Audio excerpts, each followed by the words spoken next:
Here's how I make my own LPS books with real readable pages. Of course, you can do this without the readable pages, but I just prefer doing it with the readable pages because it looks cuter. To get the cover, I head over to Amazon and I just download it there, the cover and the back cover. If it has the spine, that's great. Then I go to read sample and I download all of the pages from there.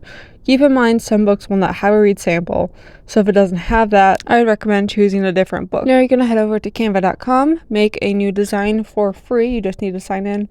I do flyer portrait because it's the same size as an A4 paper. And you're going to want to import a little rectangle or square. If it has round corners, you just want to turn that off so it's pointed corners. Then I just resize it. Here are the measurements on mine. So the width and the height. And then I'm just going to import my cover and resize it so the height is the same as the little template we made, little square or rectangle.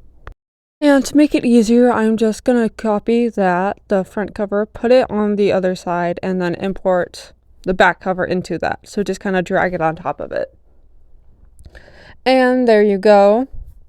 And yeah, and if you're wondering how I get the spine to be the same color, I just go click on the color, this little circle, and then I choose a color from photo colors and it will match.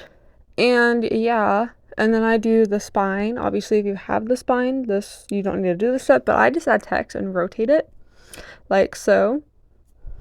I then import all the pages, resize the pages, and then I just download it as a PNG and print it out. After printing it out, we're now going to cut out the front and back cover. This will just be a little rectangle. And then I'm just going to glue it to a note card just to make it a little thicker and more durable.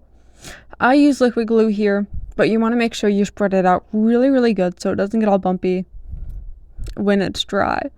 So if you put a thick layer, it's going to get bumpy, it's going to get all weird. So spread it out with your finger or just a toothpick or whatever you have. And we're just going to set that off to the side and now work on the pages while that dries.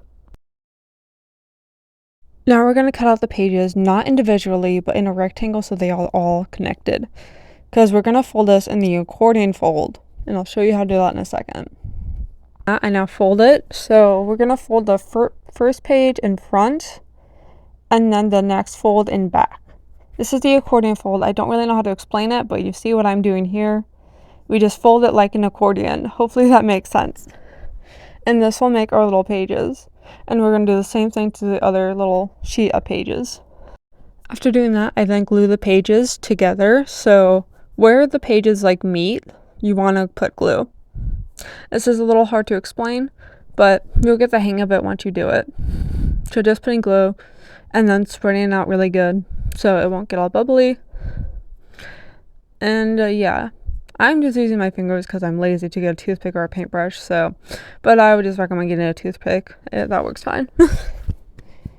And then we just kind of refold it, and there you go. You have glued your pages.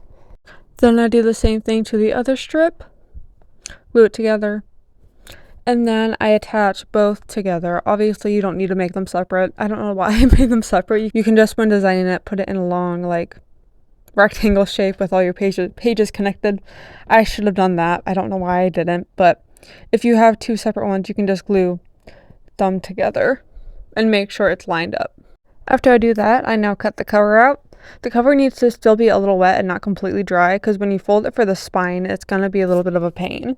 Sadly, my camera cut off and I didn't notice, but here's the finished book. You just want to fold where the spine is and then glue the pages in on the first and last page connected to the cover. And there you go. It is done. It is so cute. And that's how I make my mini books. I really hope this helped. And I hope your LPS have fun reading. Bye!